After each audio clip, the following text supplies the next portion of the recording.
you doing, Jeannie? It's been a while. Sadie Dean. Oh, don't worry, everyone. This will not be another pet peeves bitch fest. Yeah. So don't let that sigh fool you. That's just an everyday sigh. Yes. Yes. We're going to talk about rejection today, but before we get into rejection, I would like to make a point of saying, for you on YouTube who can see this, I actually prepared for this podcast. Whoa. And also, sad news, I have no tequila bottle with me right now because I'm not in my normal location. I had no internet and I had to move to a house that I'm renovating. So there's I no, have, I have like a wave of emotions coming over me right now that you prepared, but also you don't have tequila. Like, I don't know how to feel right now. I think the lesson here is that you can't have it all. Okay, so speaking of, I've discovered something new in life and I really would like to, and I think it's perfect lesson to launch this rejection thing with. We went to a wedding in San Francisco last weekend and we, amazing wedding, so much fun. But we went to this wedding, we saw a bunch of people we hadn't seen over 20 years. We went to this wedding having literally the lowest expectations of the whole trip, the whole schlepping, all the different flights, taking a red eye, blah, blah. We were just like, okay, whatever, let's just go and get this over with. We had the best time, so much fun. And I'm telling you, this is why. Not only were we with incredible company and it was a beautiful wedding and blah, blah, blah, but it's because we had no expectations, zero to no I mean, just even below zero expectations. We almost felt like we were going to have a shitty time. And so in life, and I think in Switzerland, they do this. I think it was discovered in some study that the people in Switzerland are the happiest people in the world because they have no expectations. They just, and if there's anyone from Switzerland out there listening, just confirm that with me, tweet us at GenieVB, whatever, at Reckless Creative. So I think that's the trick. I think you are just happier when you have no expectations and then everything exceeds your expectations. And even if it's crappy, whatever, you didn't have any expectations it was going to be good, so don't bitch about it. So there you go. That's how you handle rejection. We're done. That was a great episode. It was. And I didn't even get drunk. Yeah. All that preparation. You made For it what? 3 For minutes. what? You see, I think that's kind of why I don't do a lot of prep, because then my expectations of my own performance are really low because I hadn't really prepped for it. So Here we are. here we are. Here we are. So how was your week, Sadie Dean? Good. It's been raining on and off in LA, which is Awesome. very exciting. Yeah. That's awesome. We have roofers right now on my roof. You can't hear them doing their CrossFit, but they are here just in time for the rain. So maybe your landlord had to get the roofers over there because maybe somebody's place leaked. Well, we did have that. I think it was earlier this year. It was raining in our bedroom above where I sleep. So my pillow would be like a little wet. I was a little wet and realized that we had a leak, and it took like a week or so for them to come out and fix it. And our heater was broken. So it was raining and it was freezing in our place. I think those are just tears on your pillow. Oh, go. Yeah. Right. Yeah. But yeah, good week so far. Getting a lot done. I am pushing ahead with this short film of mine. I've set a date. Yay. Yay. So that's kind of like all the advice I've been getting and, you know, all the interviews I've been doing. They always say like set a date and then just push forward. So that's exactly what I'm doing. I locked in a DP, which I'm really excited about. Oh my And God. Yay. we're just pushing forward. And I have to say, on my flight out to San Francisco, I did a lot of reading. I'm doing a whole bunch of research about writing the novel. I mean, I did the research for the subject matter already. And so now I'm doing researching for how outlining a novel might be different than outlining a screenplay, because screenplays are really my forte. It's like what I've been doing. And now making this transition. So I'm trying to see, like, is there a difference between how you outline a book as compared to how you outline a script? And it's all pretty broad stroke, pretty much the same, but there's more like this at the scene level in a book, because you can crawl into a character's head and because you can showcase different perspectives of different characters. It's like in a screenplay, everything is third person, you know, and you can't get in anybody's head. But in the novel, you can get in people's head and you can still do, and there's all these different terminology for the points of view. But the point of view is like a super, super important thing to determine what point of view you're going to use. And if you do a first person point of view, which I'm not doing, then you can only take the perspective of this one person. So, but if you do third person, different paragraphs can lean into one character or another character. And so, and in the scenes, there's an action and an emotional reaction. And because you can crawl in their head, you can actually go into the emotional reaction, which you can't really do in a screenplay. So I was reading this really great book, and do you think I could remember the name of it? It's something clickbaity, like How to Write a Blockbuster or something like that.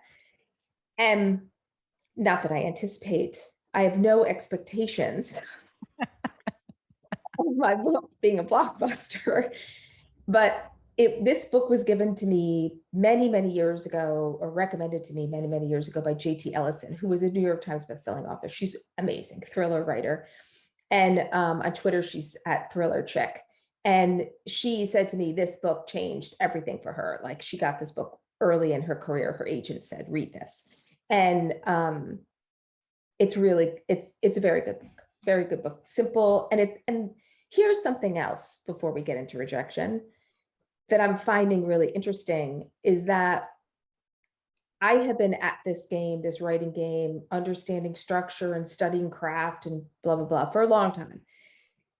But then you get a book that seems like a How to Write a Blockbuster book would be like an early book that you would read but it's really not, because like sometimes you can go back and read those basic 101 books, and after having years of writing, and you get completely different tips from it, because you now have more experience. So you understand these things that they're recommending to you on a different level. And that's what this is like. So it's like you go back and you read it, you're like, well, of course, you know what I mean? But it's like, but not like, it's not a, well, of course, like, what do you think I'm dumb? Like, not that kind of, of course, but like, wow, I had it. Now everything clicks, like makes it, do you know what I mean?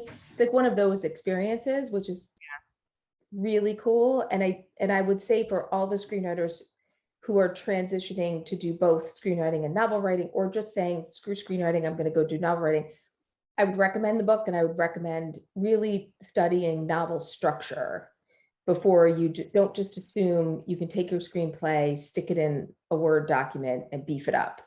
It's more than that. So, because structure is like the key, in my opinion. Yeah. And it's cool once you have that aha moment, and then you can know which rules you can break to make your story kind of stand out. That's really cool. Well, you'll have to put the name of the book in the notes. Yeah. Yeah, I'll do that, because it was read, and they even show you like, and it was I can't even remember the name of the guy who wrote it, but it's an agent, a lit agent. And so, and he was the agent for Ken Follett, who does all those historical fiction books. Huge, bestseller. And he takes you through like the outline, like this is the first outline of this book that Ken wrote. And then here's what works, here's what doesn't work, here's the second outline, and then you read that, and here's the third outline, and you read that, and then it's like, did you see how he changed this to this, and he did this, and he added tension here, and he did, and then he sat, after he got to this outline, he sat down and wrote the book. Like, so you can see the evolution of the outline and why the last one was so much better than the first one, which was just super broad stroke. So I like examples, and I think everybody learns differently, and I think seeing examples is really helpful. And if you get that, watch this transition, and if you get that outline done really well and your structure's done really well, you have less chance of rejection on the other side because you did your homework. One hopes. Also, I think it's a cool way to get prepared for NaNoWriMo, which is exactly why I'm doing it. Giddy up. While you're doing your short, I'm going to be doing my nano. So question, Sadie Dean. Yes. I know that you had thought about doing nano this year, but now that you're doing your short, I'm assuming that's probably not a realistic expectation. Because I have all the time in the world, I really want to do it. I really want to challenge myself, but also, yes, I should be focusing on this project that I'm putting a lot of money into. Yeah. I'm not sure, like I think I told you on one of our episodes that my writing partner, who has also written, I think he's written a book before, or he's at least in the middle of doing one. He sent me a really cool, just kind of outline template that he came up with for me to use. But I just don't, I haven't focused on what that is yet, what I'm going to do. So, because I'm just so preoccupied with pre-production right now. Yeah. But so here's what we'll do. I'll do nano. You do your film. When are you shooting? The last weekend of November. Okay. So you will definitely be ready to do this. So then let's give you the month of December to relax. Maybe we'll do our own little writing challenge of sorts. Yes. Well, I don't know if we call it a challenge. I think it's like a, like, we're just like patting each other on the shoulder and saying, you can do it, like encouraging each other, right? Yes. I'd say maybe we'll do like February. You want to make a goal of starting your book in February? And we'll do nano in February. Yeah. It's our own National Novel Writing Month. Who says it has to be November? For screenwriters. There's that a big thing, right? For screenwriters who want to dip their toes into that. I don't think there's an official thing. I think you just do it. Yeah.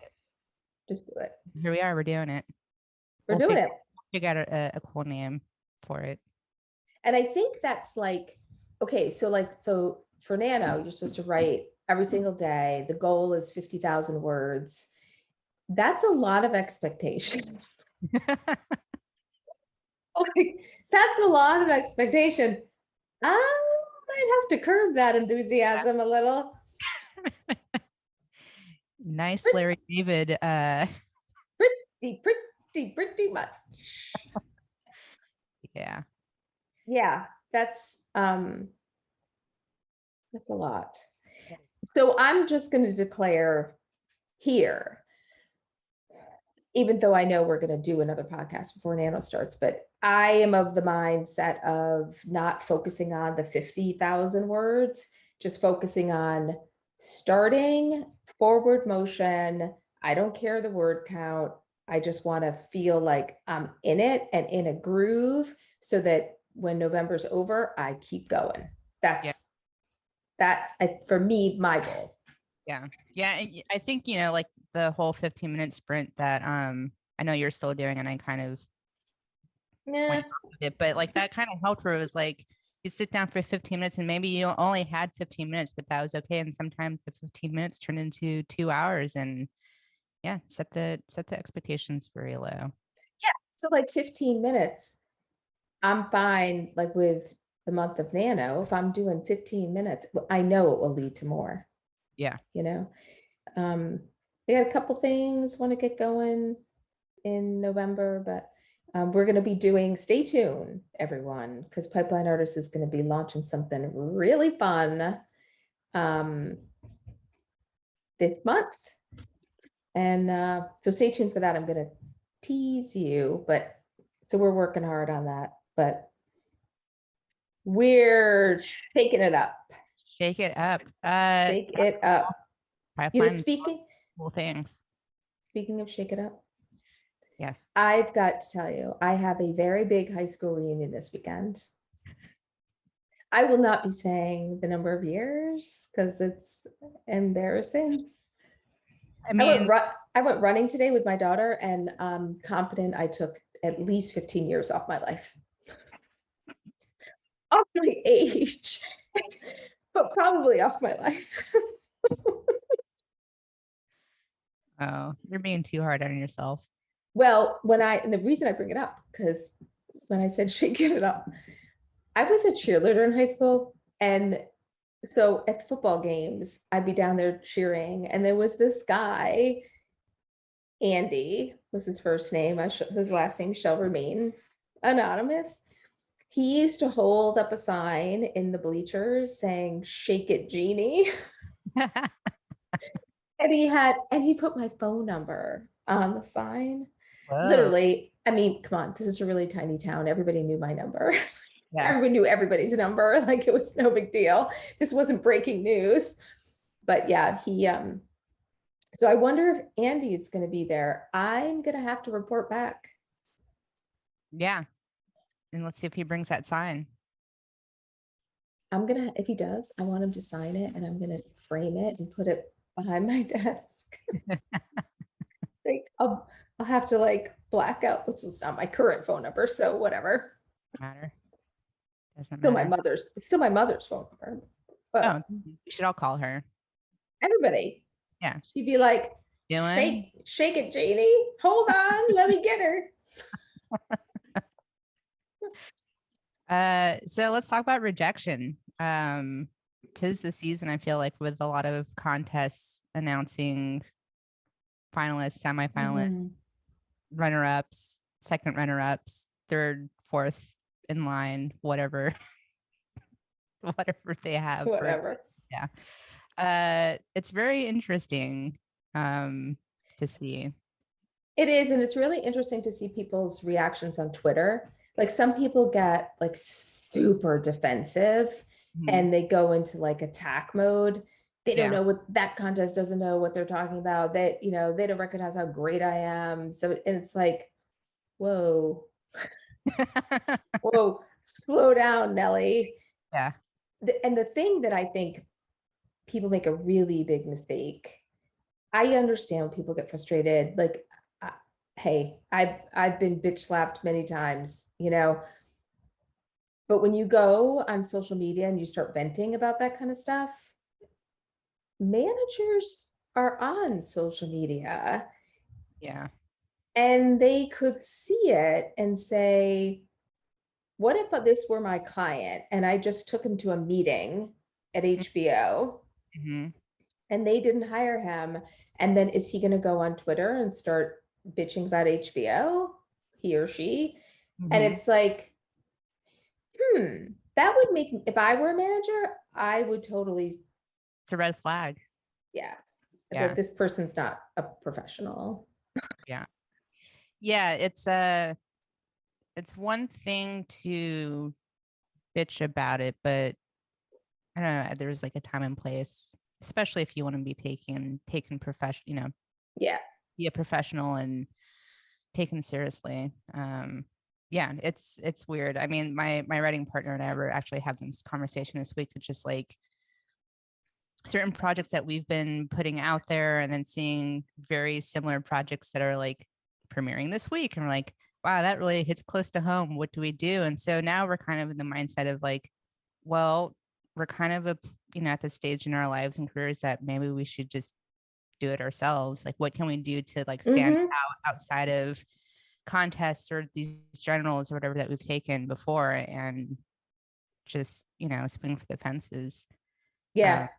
And I And like that idea. and you learn a lot from rejections. I mean, there's, people always get really, sad, which is totally understandable when you get no, but there's always like, there is always going to be one yes. You just have to have patience. Yep. And I'm the first to admit, like, there have been some just gut-wrenching rejections in the course of my career. And everybody has a process of how they handle the rejections. And I cry. Or if I get, sorry, somebody's pulling into my. Oh, I think it's my roofers. I sent them over to your place. No, I think they just came in and I'm definitely like, you ever watch like Fuzzy Lumpkins on Powerpuff Girls? Yeah. Get off my property. That is me. Get off I like my privacy. I don't know what you had to come into my driveway for to turn around, but you got no business in my driveway. Like all the way in my driveway. Beat it. Okay, anyway, so here's the expectation if you come into my house. Get off my property. Since I've invited you, there's nobody boring cup of sugar around here. Beat it. So I think I forgot what I was talking about. I don't know. I don't know. So we're leaving all this in. So, but when I first get rejected, something big, like I will cry, like everybody has a different process of how they handle rejection. And, when we sit here and talk about be professional, blah, blah, blah, I mean, come on, like be human, like, whatever you need to get over it.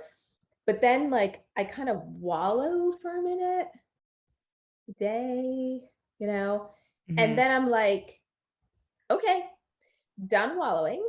Now time to make a plan. And then I make a plan, like what I'm going to do to fix it or to, you can't necessarily fix rejection. It's not like you can change somebody's mind, but like, why did I get this rejection? Like analyzing, like, was there something about the story, something about my follow-up that might have turned them off? Was there anything I did as a human that was wrong, or just maybe wrong in their eyes, not necessarily wrong because everybody's different? Or was there something I did in my craft that could be better, and sometimes the best kind of rejections are the ones where the person gives you like a little bit of feedback, so you know where to start to fix, but if it's just you don't hear anything, which is the norm. Yeah. Or if they're kind enough to say it's a pass, but they don't give you a reason, it still gives you an opportunity to reply and say, well, I just want to thank you very much for reading my work. And, if it was the story that you didn't like, but you liked my writing, if that's an opportunity to leave the door open, like when I have my next script, can I please query you again? And then they always say yes, even if they didn't like your and you save that email, and when you have the next script, you reply to that old email so they can look at the thread and see that they said yes, and then you're not a freak. Right. And hopefully they're still there at whatever company. And chances are they're at a different company. Yeah. Yeah. And I think there's something about like being rejected by certain people, like, or places that, sometimes it's just not a right fit for them, but it could also be not a right fit for you and your project. And it's always, it's all about timing. Yeah, it's, I hear stories about people who shop things around to the big studios and then end up at Netflix and they're like, actually, that was a great choice for this project. Or Mhm. they shop it at Netflix and they pass and they go to someone else and like, oh, it's a way better fit here because I got Yeah. X, Y, and Z out of it. Yeah, it's it's very interesting, and especially how to like navigate those waters Yeah. emotionally. And the whole thing about rejection is it's kind of like dating. Do you remember that episode of, I don't know if you ever watched Sex and the City, but there was this episode where the Berger, who's dating Carrie Bradshaw, said to Miranda after some guy like didn't come up after dinner up to her apartment, and the girls were making all these excuses. Oh, well, he had to work early, or he was tired, blah, blah, blah. And Berger just kind of blurts out, no, he's just not that into you. And everyone was like, don't say that, blah, blah, blah. And then Miranda was like, no, no, no, go ahead, tell me more. I'm curious about this. What are you talking about? And he's like, he's just not that, like, if he was into you, he would have gone up. It wouldn't matter like what kind of beating he had the next day. It wouldn't matter how tired he was. If he was into you, you would know it. You Right. know what I mean? Like, and if he's not coming up, he's just not that into you. So move on, like move on. And I had like, that was part of my preparation, because I had written an article for Script magazine like years ago about the executive, he's just not that into you, or something like that. Mm. But there were a couple quotes from um, Greg, I'm going to butcher his name, Barrett, I think his last name is, he's the writer of that line on Sex and the City. And then he took that line, and this is another thing I think is really cool outside of rejection. Not that rejection is cool, but he took that line that he wrote for Sex and the City, he's just not that into you, and he parlayed that into like a brand. And he wrote a dating book called He's Just Not That Into You. And it was like, well, that was smart. Like he, I'm sure his agent was like, you need to just keep going with this thing, because it was such a good line. But he said, if he's not calling you, it's because you are not on his mind. Be aware of this and realize that he's okay with disappointing you. You know, like, and when it comes to translating that into the executive world, I would say, I would think the executive isn't like okay with disappointing you. Like, I think they're not heartless. That's assuming they're heartless. But if you were on that executive's mind, if they had read your script and they couldn't stop thinking about it, your phone would ring. Mm-hmm.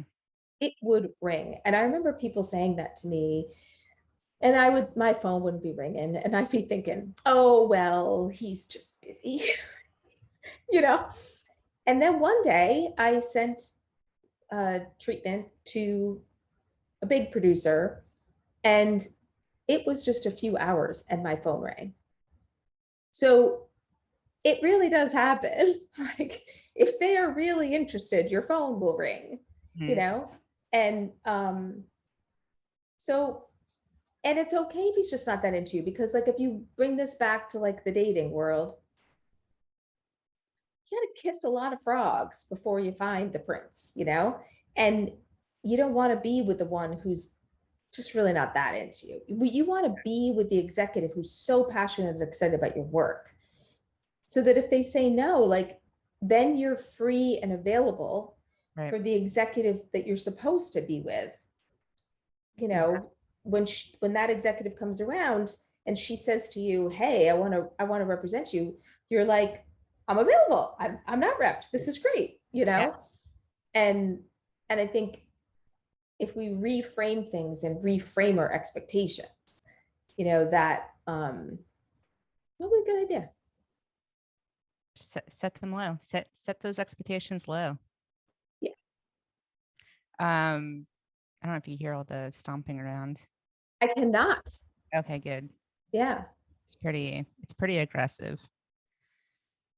I thought you were just doing one of those little Irish dances. Yes. Did you ever take like, were you ever a dancer? Did you ever take like dance? No, I mean, when I was a kid, I really fun fact. I really wanted to be a backup dancer for Madonna when I was a kid. I was really into like MC Hammer and stuff. Did you have like the MC Hammer low crotch pants? Probably. I mean, when I got older, I bought like parachute pants. Terrible, but I wore them. I didn't care. Yeah. Yeah, I never took any dancing. Yeah. So you want to be a backup dancer, but you didn't have necessarily have any skills. Yeah, I was like 7 or 8, and I was like, this is Yeah. a good idea. Oh yeah. I never did it, but Yeah. I took like when I was 5, I took like tap dancing that's cool. classes. I think there's a picture of me somewhere. I'll put it up when we tweet out this episode. That's the And one that you posted that one before, I think. yeah, with like little tap dancing stuff. And I quit tap dancing because it was Saturday mornings. And because I'm old, when I was a kid, the only time they had cartoons was on Saturday mornings. They Yeah. didn't have them all the time. Yeah. So I quit because I wanted to watch my tap dancing classes were at the same time as HR Puffin Stuff. Oh, yeah. And HR. HR Puffin Stuff was an acid trip Yeah. all the way. Yeah. Straight up. Yeah. You have to quit tap dancing for that. That's understandable. And that And says a lot about who you are today. So it's very interesting. It does. I'm not on acid right now. Let me just clear that up.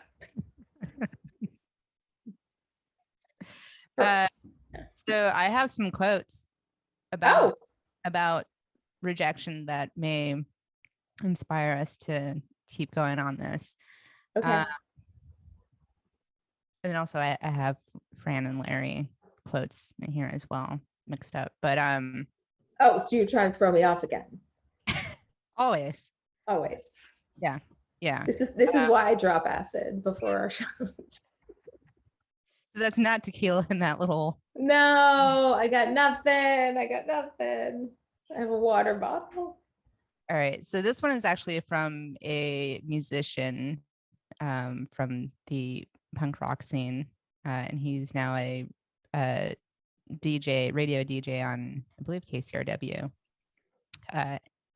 Henry Rollins. And he says, "We all learn lessons in life. Some stick, some don't. I have always learned more from rejection and failure than from acceptance and success." 100%. Yeah. Again, and I think I feel like we've said the same things 20,000 times, but we're going to just keep beating it into your head, people. Like I always tell my kids, I've never learned anything from my successes. I've always learned the hard lessons and the lessons I needed to learn from the times I quote unquote failed. And refer back to Spooning Failure, episode 1 of Reckless Creative Podcast. Yeah. For more insights into failure. But rejection is different than failure.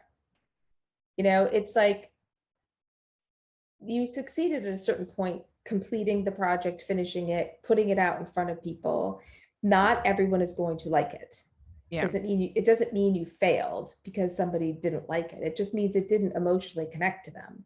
And like, you know, like say I just wrote a rom-com and I handed it off to somebody who just got divorced. They're not believing in love. Read the room, Jeannie.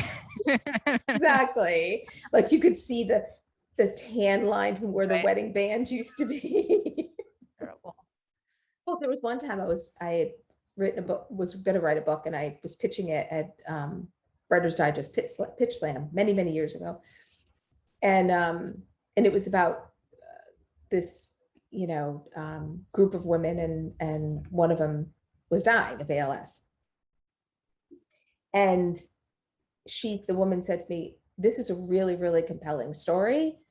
She said, "But one of my friends just passed away, and I really have to step away from grief. Like I will not be able to dive into this book with you and really give you the notes you need and all that kind of stuff and really work with you to get this to publishing because I can't touch this subject right now." And she was super direct about it, and I was really appreciative. And she's like, "But it's a great concept, so please don't give it up, you know."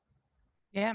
go off and work on it, just pitch somebody else. Like you can come back to me with a different idea, different whatever, whatever, but I can't really touch this one. And that was honest and I appreciated that. But a lot of people are going to, I mean, I was sitting right face to face in front of her. So like she had to say something. But if I were querying her, if I had just written a query letter to her, I probably never would have heard back. Like it would have just, Yeah. I don't know, I mean, depends on how many she got, whether she felt like she needed to respond to all of them, but you can't take that kind of stuff personally. Yeah. Yeah. That's a That tough, wasn't failure. Like, and it's a tough thing to like separate it from being a failure, right? Or just having that emotional connection to feeling like you are a failure, because we all feel that. It's just everybody does. How do you get out of it? Yeah. Yeah. Yeah. You got another quote? I do. Okay. All right. Hit me. You ready? Yep. Rejection is a common occurrence. Learning that early and often will help you build up the tolerance and resistance to keep going and keep trying. Yeah. Yeah. Kevin Feige. Yep. Good. Yeah, just shake this stuff off, man. Yeah. Shake it, Jeannie. Shake it. But it takes years to build like that callus over yourself, over your heart and your brain. Does it get easier for you the more? No, it doesn't hurt as much, I think, because of having been in this business as long as I have been. Mm-hmm. I think I just and being older now, I'm able to kind of analyze it differently and be like, okay, this is how I'm gonna move forward and take action, before I just be like, I'm gonna sulk and I think I'm giving up and never touch this project again. Yeah. Which I wish I had not done that, but life lessons to know now that I shouldn't do that, and I just need to keep pushing forward, because there will be that one person that will say, yes, let's do this. What's also cool too is like, sometimes you get like so in your head and so in your own process and projects and whatever it is you're doing, that you forget how much you've actually achieved before you got to this point. And you're only seeing what I didn't achieve instead of forgetting to look at all the things you did achieve. Like I was at a dinner party last night. Man, I've been doing a lot of social stuff lately. What the hell? And there were all these people I didn't know. Yeah. And so everybody's like talking about each other, like, oh, what do you do? Blah, blah, blah. And then when I'm talking about this stuff to people, I'm going, wow, I've really done a lot. Like, like I'm thinking to myself in my head, like you don't realize like how far you've come from a certain point and how much you've accomplished. And then you're like, oh, like, so sometimes I think it's good for people to look at yourselves from the perspective of maybe how other people might view you, that because we tend to be really, really hard on ourselves. And so when you're looking at it from a different perspective, it can help curb the pain of the rejection. Like you don't just focus on the negative. You got to also remember everything you did that is working, that got you to here. And just because you tripped over something, it's like think of rejection like a speed bump. Like you're plugging along, you're doing great, and then you hit this bump and it slows you down for a minute and maybe jars you, but then you're like, but the road doesn't end. It's not like you fell off a cliff. Like you just hit a bump. Right, hopefully not. You just hit a bump. So keep going. Like the road smooths out again after the bump. Yeah. I do want to add to that also, when you're reflecting on like, or talking about yourself about like, oh, this is what I do, this is what I've done, and having that realization, sometimes it's hard to like have that yourself. I highly recommend having a support group of some kind, either be your spouse or your friends or writer friends or people who are in that business as, same circle as you. just kind of give you some encouragement, so you don't go spiraling down that rabbit hole of low self-esteem and all Yeah. that fun stuff. Yeah. Yeah. I mean, it's like, I think it's like processing it, figuring Mhm. out what you're going to learn to improve the next time, improve your chances the next time. But the trick is to like never give up hope.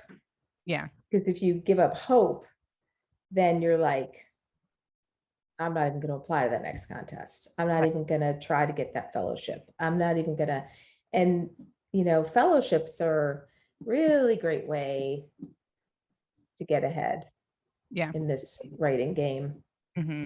Mm-hmm. says the woman who's never applied to a fellowship. You have to be ready. It's a big and you know thing to take on in your life. Be prepared for a lot of change. Yep. Any more quotes? I do, but I could leave these for the end. Oh, Yeah. okay. Um, So when we talk about the process of rejection, um, I cry and then I make a plan. And if we're talking about, stories, scripts, whatever, it's like I go back to the basics of my story. Like, did this get rejected because of the writing? Did this get rejected because of the structure? Was there something that wasn't emotionally resonating? So I look at the hook and the marketability, and maybe it's, and also too, when you first start writing, you're not necessarily thinking, is this a script that they could sell?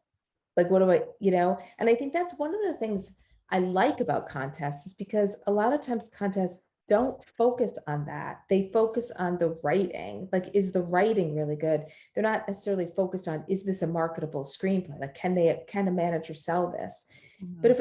if it's a great writing sample, most spec scripts do not ever sell. So, even if the writer gets, it's a sample that they use to get you jobs, like writing jobs. Mhm. And so if it's still a good sample, but if you're like, and also too, like the point that you made, like, is this something we can make ourselves? Like, maybe you want to just make it yourself.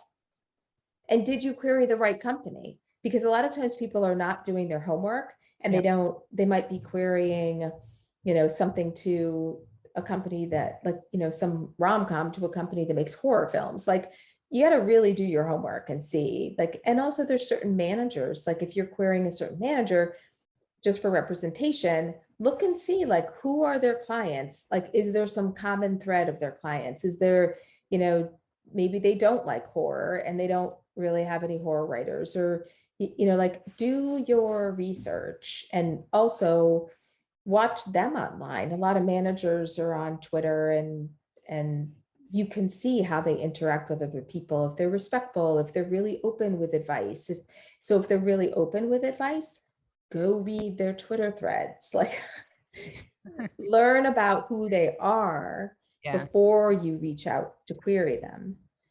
Yep. Yeah. Which is, I think, so wonderful about this day and age, is that we have all that Mhm. access at our fingertips, literally, on your phone. Yeah. Mm. Yeah. There's more understanding of why you get rejected because the answers are out there now. Yeah. Kind of, right. Yeah. So very Yeah. interesting. Yeah. Yeah. I mean, I think about some of the people that I queried that I was like, what was I doing querying them? Yeah. Yeah. But also it Like, was like research, what was available wasn't really out there. So you couldn't see who was on their roster. You didn't have IMDb yeah, like it is now. no, Yeah, and I no. think another thing to think about when you get rejected and you feel really, down in the dumps, and you go back to revisit that material, I think, think about what got you excited about that project and why you wanted to do it. Because sometimes after you've done 20 rewrites, you've written that sparkle out of it. So, Mhm. and people can sometimes tell, they're like, well, this could have been something, but it's missing that thing. And it's like, you go back and you're like, oh, because I took out this one thing because I thought that wouldn't excite people, even though it excited me. Yeah. So, Yeah. Yeah. I mean, sometimes you end up messing it up yourself. yeah. But it's like you're if you know rejection is a possibility every time you put something out there, I think you also think like sometimes just the process of this of our world as artists. Like, do you Mhm. ever feel that sometimes it's like a little bit of a drug, like putting your work out there and like querying somebody? It's like you've got that today. Okay, so it's Friday. I'm gonna send out like 10 queries, and then all weekend long, I'm gonna have a little bit of hope. And I'm gonna live off of that adrenaline and I'm gonna suck it up like a drug. And then, but then when the rejections start coming in, it's like, it's slamming you aside the head so Yeah. that maybe you need that like tequila bottle or maybe like make some voodoo dolls of people. Like It's it's almost like this sick, weird, yeah. high rush, push, pull, like, that is almost like a drug. Like It's weird. That reminds me of when with my band, uh, with the former members that we had, when we released our first EP, we were sending out to blogs and all that to get, written up and all that.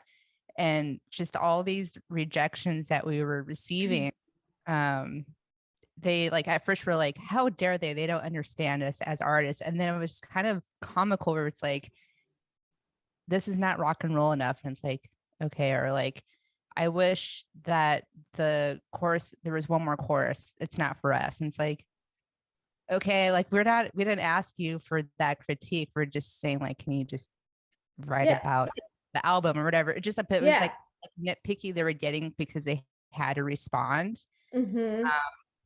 And then we kind of like looked forward to those rejections, like, okay, what, What who are they else, gonna say this time?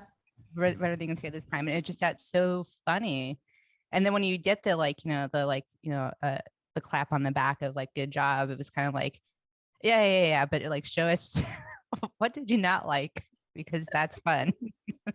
How do we write about that? Yeah, but there is that weird like adrenaline rush you get from Just reading, submitting, you know? getting the feedback, whatever it is, Yep. the nose for the silence, and Yep. it's interesting. It is. The whole thing is like there's this, whole like psychology behind why people are attracted to the careers that they're attracted to. And there was somebody I had been working with years ago. Um, Definitely was somebody who did not know how to manage his expectations. Mm-hmm. And so when we had really great meetings, and um, so when I flew back from LA and meetings are over, materials submitted to all these places, and then the no's start coming in. Man, that dude could not handle it. Like, could not handle it. Like, just curled up. I'm like, buddy, like, what? Yeah. What? This is the business of rejections, I feel like, and you have to kind of be prepared for that. I think that's something they need to like teach more in Yeah. film schools and in these writing books. And maybe a pipeline can do a whole series about how to have thick skin. This is the kind of person to be to be in this Yeah. industry and sustain. Yeah. Yeah.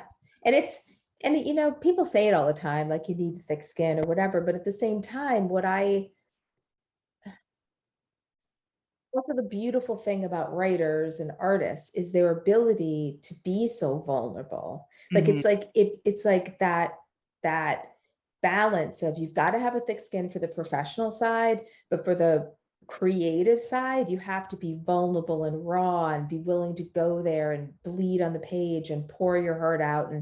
Yeah. And like I say to people, my goal when I write is to like rip my wounds open and hand the reader the salt shaker, like to just make me hurt even more, and I want them to feel. And Yeah. if you're not evoking emotion from them, and you don't know how to go to those places to get people to evoke emotion, you have to do it yourself and be vulnerable. And yet at the same time, here you've created this piece of art and you're raw and vulnerable and exhausted when you finally done, and then you're handing it to someone to shit on it. This Yeah. thing that you gave your all to, I mean, kind of messed up. Yeah. um but at the same time, it's like, I wonder how many writers then when they get it back, are afraid to go to those even more vulnerable places to fix the work or to do the rewrite because they're just hurt. Yeah. Yeah. It takes time. Yeah. It isn't, you don't rebound overnight, but some people do, some don't. And it's okay to take Yeah. time to reflect. But again, I think it just goes back to what made you excited to do this in the first place and push forward best you can. And I think there's something to be said too for those people who have like crazy amount of optimism, who Yeah. they just are like, I mean, maybe there is a little bit of that craziness you need, like, okay, well, screw you, it just wasn't for you, I'm going to try this person, Mhm. and not like kind of let it get to them and skip a beat. I mean, there's something to be said for that too. I'm not like that. Like, I let it hurt for a little while because I feel like I learn better when I let it hurt me. And then for me, I'm more honest about what went wrong. Mhm. But if I'm not going to let myself get a little stung by it, then I feel like I'm not being honest and looking at the work objectively. If Mhm. I'm putting up this defensive wall, like, this is great, this guy's just an idiot, like, then how am I going to learn anything from that? Yeah. And honestly, I wouldn't want to work with somebody like that. I've had a lot of different writing partners over the years. I rejected the ones who were like that. Like, they're just stupid. They don't know what they're talking about. Bye. You can't turn around and Bye. get out of here. Can't get out of that room fast enough because that's wrong. Yeah. Like, this person knows most likely knows what they're talking about. They've been in Yeah. the industry a while to be at that level. They're, Yeah. like, maybe listen. Oh, Listen. Yeah. listen. Yeah. And I think that's hard for people to do. I think it's really hard for them to listen when they're so hurt. I think they're just like a deer in the headlights, and they can't absorb it. So like, when you get that rejection email, which is usually the form it will come in, read it, walk away, come back a few days later and look at it and see if there's anything in it that gives you a little bit more insight and that you can see from a place of calm, because you already know what it's going to say. It's not like you're opening it up thinking it's going to say something different. Yeah. Say pass. Yeah. Yeah. Yeah. And also just maybe don't run directly to Twitter. Yeah. Yeah. Cool down a little bit.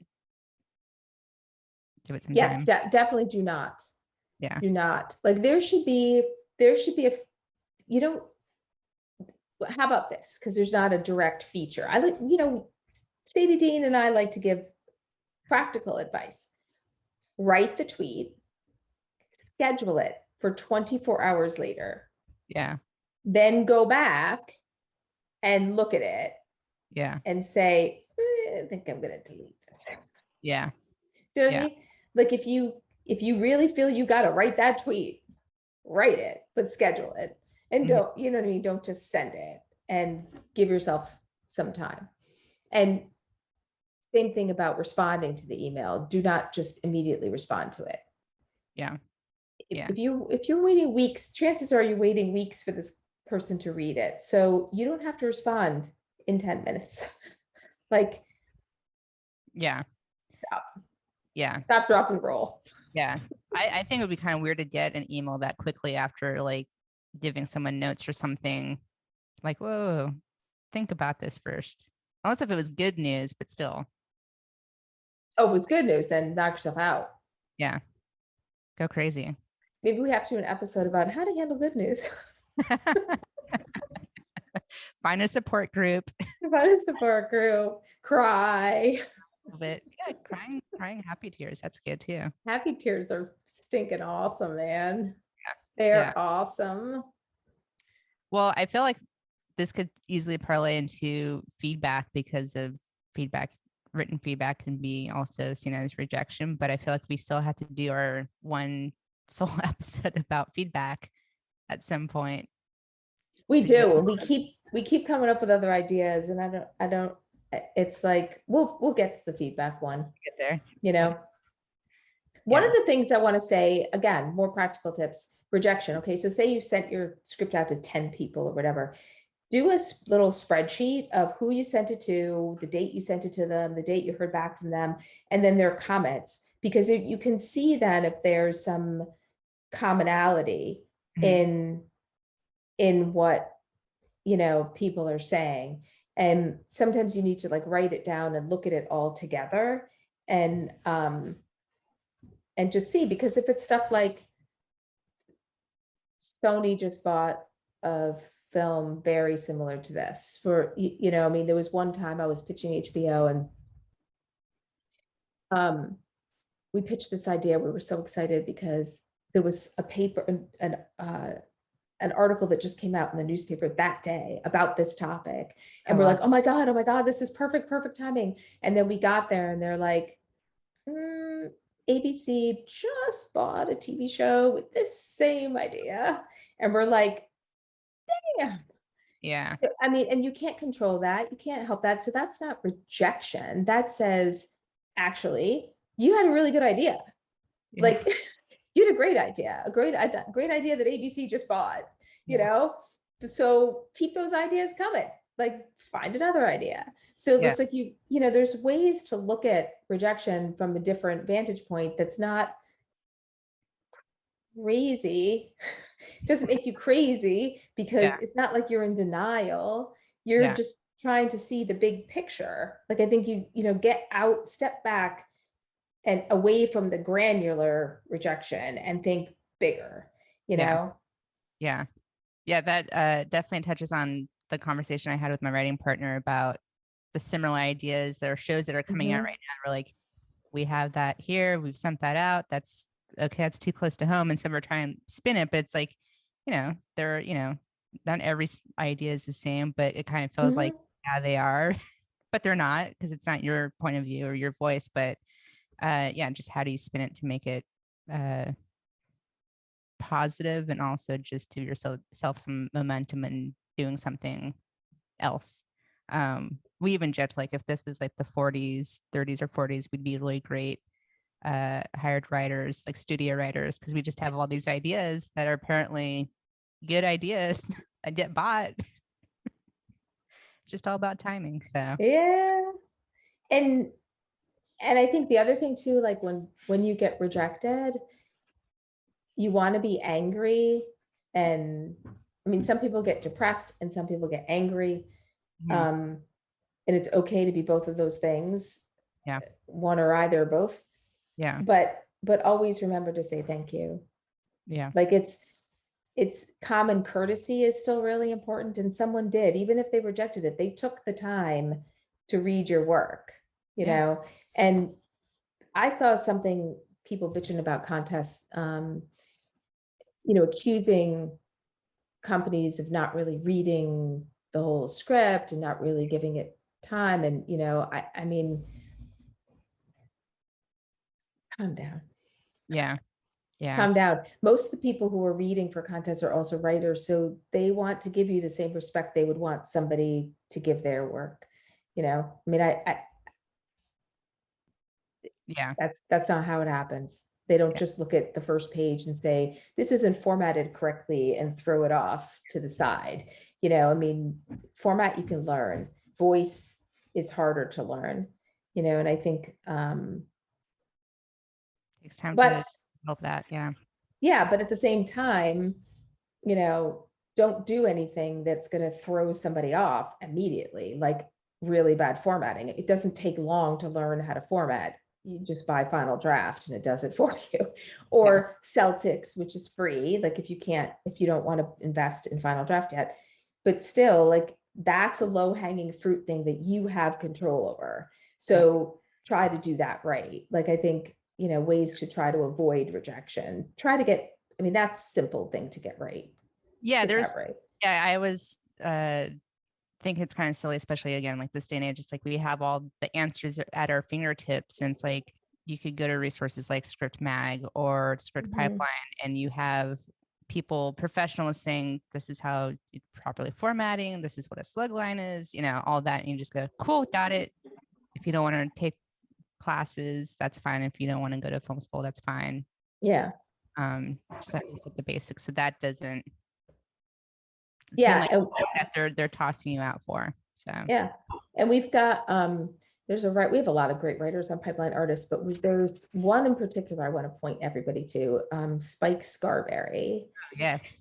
He was a development exec, worked in TV for a long time, and he writes these articles, and his stuff is just really honest.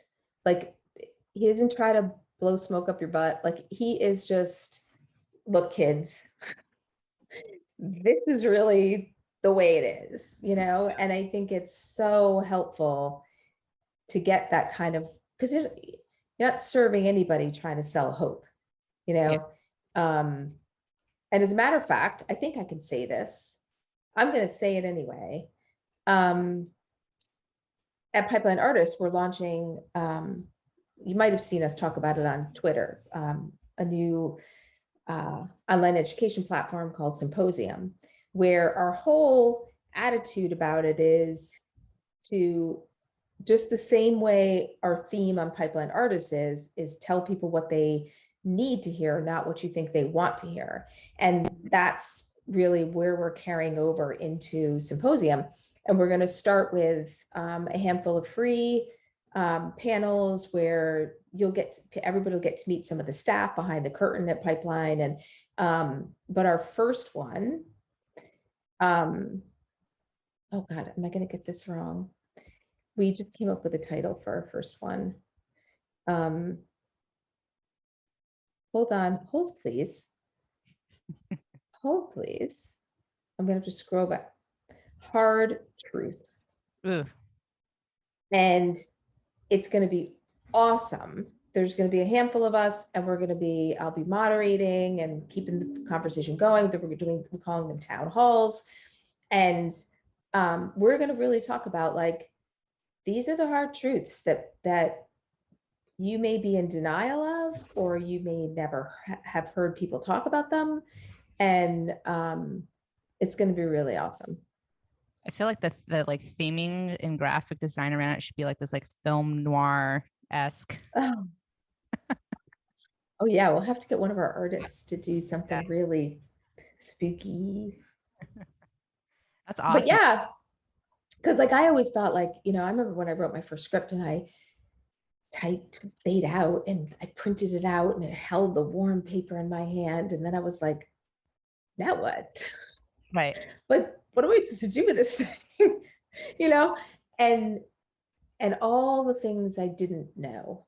Yeah. Like all the things I didn't know. And on Script Magazine, I've got the article, Dear New Screenwriter, which was me writing a letter to myself, to the new writer, Jeanne, the more experienced writer, Jeanne. And I probably would have 20,000 more things to add to the list of ways I'm going to mess up, you know? And you don't know what you don't know. And maybe it's not such a bad thing that you don't know it. Yeah, that's fine. That's how you're going to learn, right? Or you might, if you knew how hard it was going to be, maybe you would say, no, thank you. I'm going to go be a dog groomer and I'll see you later. That's a lot of work too. They bite. Yeah, they do. If you were not an artist, if you weren't a musician and you weren't a writer, what would you want to be? I think about this a lot. I don't I don't know. don't have an answer because it's like it's always like being steady, right? Having the steady income, all of that. And it's like I can't do numbers, so I can't be an accountant. I can't do anything like that, right? No, not neither can I. Uh, I don't like money. I probably wouldn't be a lawyer because I just don't. I don't know. It's just not in me to like debate with people and I don't know, Mm, and people. Yeah, it's just people. I don't want to deal with that. people. Could you Uh, not retail? No, thank you. yeah, I've done that, No, and me too. I no. Um, yeah, that's a really good question. Um, But I kind of like that you don't have an answer because I ask you not having an answer either. And I think that's the answer. We really can't imagine doing anything else. yeah, Like this, and I think you have to feel that way. Because if you can imagine doing something else, like top of your hat, oh yeah, I do that. yeah, Maybe maybe this isn't what you should be doing. Like yeah, if you could, do you know what I mean? yeah, yeah. It's I always feel like I'm still waiting to like quote unquote grow up in a way because I'm still like chasing this thing, but Mm. this is my career. So, but Do you is ever do you ever think about I'm going to give myself X amount of time to get a film made or get no, I think part of that is because I am from LA. So Mhm. like I don't have a home to run away back to. Like I have friends who are the transplants that are here and say like I'm giving myself 10 years and Yeah. if I haven't sold anything, I'm out. And it's like you're so lucky you get to go back home because me going back home is like a 30-minute drive from my house. So like I'm And kind of you're still surrounded by it. Like you couldn't then you would just be this constant reminder yeah, that you aren't doing it anymore because it's right. everywhere in LA. Yeah, it's everywhere. And Everywhere. in my family and it's yeah, it's just I think if I had a different upbringing, maybe I'd have a different answer, but because I was surrounded by the arts 24/7, it's kind of just like how do I make money from this and Yeah. have a steady lifestyle? And then Everyone there are always those made it people who fun. seem like they just fall into the success. Yeah, and I hate those people. Let's Like be I met somebody, I met somebody yeah, recently who did. yeah, And I'm not going to say the show, but they filmed a show and it's like literally, where did this come from? Neither of these people are in the industry. yeah, And it was like, you just came up with this idea and yeah, somehow miraculously had a friend of a friend, Kevin Bacon separation to somebody at a network. And then the next thing you know, 2 months later, you're on the road filming. And I'm like, really? yeah, And, but that happens and you have to just be the better person and congratulate them. And I am genuinely happy. I think that's yeah, really good for them. yeah, But I think now they have an unrealistic expectation. They think that it's that easy. And they were like, oh yeah, they'll definitely pick us up for another season. And I'm like, Ugh, don't say that out loud. there are no guarantees, buddy. Lower those expectations. Yeah, it's a weird business and I applaud those who are able to stick with it and stick to it and push forward and I hope the rejection isn't too much of a blow to their ego and their craft and their creative self. You just have to find a way. There's always a way. And I also feel like it's the reason we're talking about rejection, dear listener, is because people don't talk about it enough as it's almost and then they beat themselves up because the other thing is, let me just say this. on Twitter and on social media and on Facebook or whatever, you'll see all these people. Oh, I'm quarterfinalist in this contest. I'm this and this, and I'm this, and it's very easy to get caught up in everybody else is having these little successes, Mhm. and it's not happening to me, and then you feel really bad, and you got to celebrate those little successes. That quarterfinalist it doesn't mean because you're a quarterfinalist somewhere you're going to get repped. It just means that you made it to the next level, Mhm. and but just but celebrate it. Like celebrate it and be happy for that person, but just to recognize that rejection is a part of this, and it's normal and it's okay, and 99.9999999% of those famous writers you see out there had a ton of rejection before they got to that point. And it's because they did not quit and they did not give up, and they went to the next level, and they kept their foot on the gas pedal, and they kept believing in themselves, and they kept having that blind faith, and just kept putting words on the page that they succeeded, because any one of them could have quit. Yep. You know, we're all one rejection away from our tipping point, Always. always. Yeah. But Yeah. so breathe through it and don't just automatically quit. Just pause. It's a speed bump. Take a minute, Yeah. Slow down, take a minute, reflect, regroup, get back on the horse, Yeah. keep moving forward. Yeah. I got nothing else. I think that's pretty good. It's pretty good.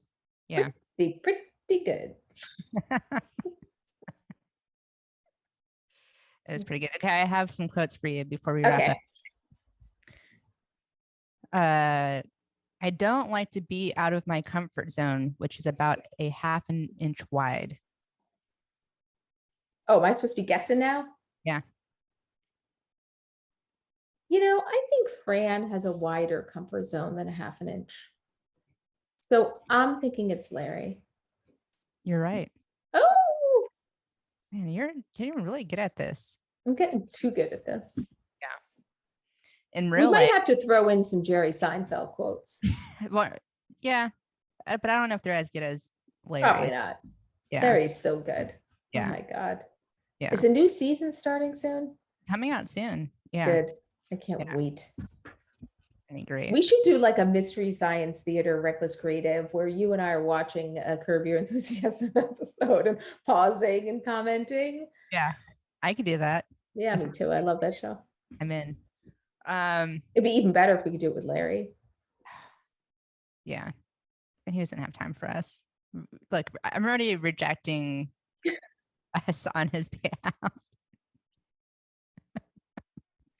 And it hurts. And you might cry later. I'm definitely going to cry later, but it's just the way it is. I'm gonna cry. I'm Uh, gonna cry. Oh my God. Do you know what I just realized? Before you do the next quote, I am in what I affectionately refer to as our shithole farmhouse mhm. that we're renovating. And I am sitting at a very, very old secretary's desk, Ooh. antique. The top of it's on the floor, but the base of it is here. And it's got like this black velvet. It's beautiful, very primitive, but really cool. And you know what I just noticed? What? It's got like, one of the things I love about this desk is it's got this inkwell that has like ink splattered all over it. So I imagine like how many letters were written on this desk. And I mean, this is like really old, like 1800s. But in it has an inkwell, like a little. That's cool. And there's two little squares over here. I bet my tequila bottle will fit right in there. I thought you were going to say, and I found some tequila because that looks kind of like your. I know. And I'm thinking, ooh, this might have to be my podcast desk. Do you When hear I that? move. I did hear that. Yeah, they're doing the CrossFit again up there. It's almost like I just had a thought about like Rosemary's Baby. Yeah. Like the heartbeat of the little devil. Yeah. What is that? Edgar Allan Poe short story? Is it? No, it's not House of Usher. It's the one where I don't the know. guy is buried underneath and you can hear his heart Oh, floorboards. Yeah. or it's like Carrie's hands coming out of the ground. Great. Great. I'm not gonna be able to sleep here tonight. Nightmares. All right. Let's see if we can hear this one. In real life, I assure you, there is no such thing as algebra.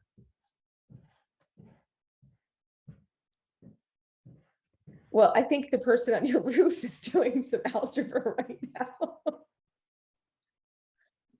Who would have said that? I don't know. Did Larry say it? No, Fran? it was Fran. Fran. Yeah. She's a smart woman. She is smart. Yeah. She's smart. Yeah.